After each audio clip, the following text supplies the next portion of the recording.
तो फिलहाल दो तस्वीरें आप लोग साइड में स्क्रीन पर देख रहे होंगे। ये वही दो शख्स हैं जो लोग ओला जैसी कंपनी में टैक्सी गाड़ियां चला करके और महीने के लाखों रुपए छापते थे, लाखों की कमाई करते थे।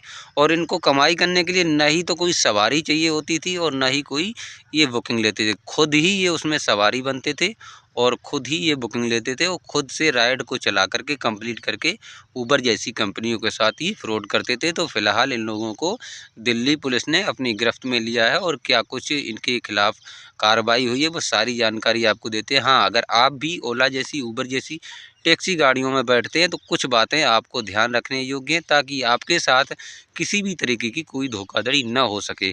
तो सबसे पहले बात करते हैं कि इन लोगों ने फ्रॉड कैसे किया। 8वीं फेल दो नौजवान हैं जो कि आप लोग देख पा रहे होंगे। ये दरअसल नोएडा के अंदर उबर कंपनी के अंदर गाड़ियों को टैक्सी पर चलाते थे। रैपिडो हो गई, ओला हो गई, उबर हो गई। तो इनकी गाड़ी जो थी उबर के अंदर रजिस्ट्रेशन में थी जिस वक्त पुलिस ने इनको गिरफ्त में किया। उबर कंपनी के नियमानुसार की अगर हम बात करें तो उबर कंपनी का जो ड्राइवर के प्रति नियम है वो ऐसा नियम है कि अगर ड्राइवर जो होता है वो राइड को लेकर के चलता है तो उसका लगभग 75 से 80% पैसा राइड को स्टार्ट करते ही उबर जो है ड्राइवर के अकाउंट में बोनस के तौर पर दे देती है। जैसे कि आप समझिए कि किसी ने भी ऑनलाइन राइड को बुकिंग की और राइड को जाना है 100 किलोमीटर और उस 100 किलोमीटर में रुपए बनते हैं 1500।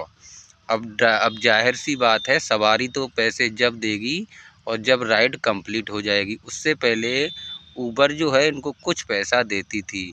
अब जैसे ही ये राइड लेकर के चलते थे 2-5 किलोमीटर तक राइड को आगे बढ़ी, कंपनी को ऐसा लगता था कि ड्राइवर राइड लेकर के जा रहा है तो 75 से 80% पैसा इनके खाते में आ जाता था और जहाँ से इनके खाते में पैसा आता था वहीं से ये राइड को कैंसिल करके उस आईडी को बंद कर देते थे और नई एक आईडी को स्टार्ट करके और नई बुकिंग का लेना शुरू कर देते थे और जिसके साथ लोगों ने लाखों रुपए का कंपनी को नुकसान पहुंचाया है। और दिल्ली पुलिस ने जब इनको गिरफ्त में लिया है इनके पास से कुछ चीज़ें बरामद हुई हैं। करीब 50 से ज़्यादा मोबाइल फ़ोन इनके पास बरामद हुए हैं और करीब 150 प्लस इनके पास आधार कार्ड की जो है फ़ोटो कॉपी बरामद हुई है। इतना कुछ बरामद करने के बाद दिल्ली पुलिस ने इनके साथ सख्ती से पेशगी की। अब ये बताते हैं दिल्ली पुलिस ने पकड़ा कैसे और इसका इतना बड़ा राज का खुलासा हुआ कैसे। दरअसल मंगलवार के दिन दिल्ली पुलिस जो थी गश्त पर निकली हुई थी शांति व्यवस्था देखभाल क्षेत्र में। दिल्ली नोएडा हाईवे के किनारे रोड पर कुछ ही दूरी पर रोड पर एक गाड़ी खड़ी पुलिस वालों को नज़र में आई। पुलिस ने गाड़ी को देखा, गाड़ी थोड़ी देखने में संदिग्ध लगी और दिल्ली पुलिस ने गाड़ी के पास जाकर के जानकारी लेने की कोशिश की। ये लोग जो गाड़ी के पास खड़े हुए थे ये लोग गाड़ियों को छोड़ करके भाग जाते हैं। पुलिस का शक और भी ज़्यादा गहराई में तय हो जाता है। पुलिस सबसे पहले गाड़ी को अपनी हिरासत में लेती है और जिसके बाद कड़ी मशक्क़त करके इन दोनों ड्राइवरों को भी पकड़ती है। पकड़ने के बाद जब इनको थाने लेकर के आती है और इनकी गाड़ी की जिस वक्त तलाशी ली जाती है उसमें कुछ ऐसी आपत्तिजनक अवैध कागज़ बरामद हुए जिसकी वजह से उबर कंपनी को गुमराह किया जा रहा था। पुलिस ने इनसे कड़ी मशक्क़त के साथ जब स्टेटमेंट लिया, इनसे पूछा तो इन लोगों ने बताया कि दरअसल 1.5 महीने से लगातार ये ऐसे ही कर रहे थे और दोनों मिला करके लगभग 3 से 3.5 लाख रुपए महीने की अच्छी खासी कमाई भी कर रहे थे। और इन लोगों ने बताया कि उबर की कंपनी जो होती है उसमें ऑनलाइन कोई भी ड्राइवर रजिस्ट्रेशन करके गाड़ी को उसमें शिफ्ट करके लगा सकता है।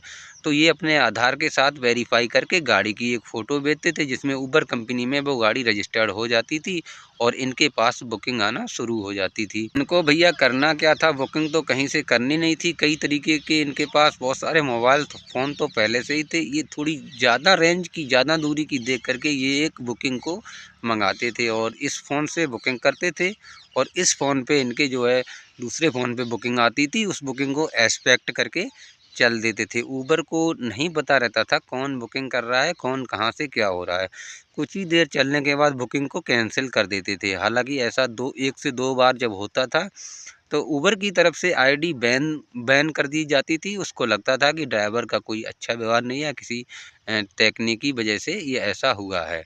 उसके बाद उस अपनी आईडी को खुलवाने की कोशिश नहीं करते थे, बल्कि उबर के अंदर एक दूसरा नया रजिस्ट्रेशन लेकर के और नई गाड़ी के तौर पे उबर के अंदर प्रवेश करके जाते थे, जिसके लिए इनके पास जो आधार कार्ड की फ़ोटोकॉपी बरामद हुई है, उस फ़ोटोकॉपी में एक किसी मल्टीपल ऐप के ज़रिए से उस आधार के अंदर कुछ चेंजेस करते थे, जिसमें फ़ोटो तो वही रहता था उसी शख्स का, और नाम और एड्रेस और जो आधार नंबर है उसको चेंज किया जाता था और जिसको उबर के पास भेज दिया जाता था, और जिसमें गाड़ी की जो नंबर प्लेट होती है उस नंबर प्लेट को भी हटा करके थोड़ी सी देर के लिए दूसरी नंबर प्लेट को लगा करके उबर कंपनी से रजिस्ट्रेशन ले लिया जाता था। उसके बाद जो ओरिजिनल प्लेट थी वही लगी रहती थी, बाद में वो प्लेट गाड़ी के अंदर रख ली जाती थी। जब दिल्ली पुलिस ने इन लोगों को गिरफ्त में लिया, उस समय बहुत सारी टैक्सी कंपनियों को इस चीज़ की जानकारी दी कि आपका रजिस्ट्रेशन जो है काफ़ी सिक्योरिटी के साथ नहीं हो रहा है, जिसका लोग नाजायज़ फ़ायदा उठा करके कंपनियों के साथ धोखाधड़ी कर रहे हैं। फ़िलहाल इन लोगों को पुलिस ने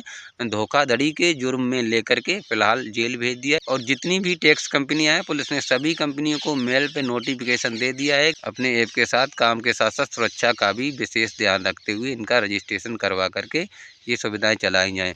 तो दोस्तों, अगर आप लोग भी कहीं ओला या उबर जैसी कंपनी में बैठते हैं तो सबसे मेन चीज़ आपको क्या ध्यान रखना है कि जो कंपनी जो है आपको गाड़ी नंबर जो देती है, क्या सेम वही गाड़ी आपके पास आई हुई है आपको बुकिंग पे लेने के लिए, या कोई दूसरी। कई बार ड्राइवर बहाने मारते हैं, कहते हैं कि हमारी वो गाड़ी नहीं थी, उसमें थोड़ा सर्विस करवा रहे थे इसकी वजह से ये ले आए।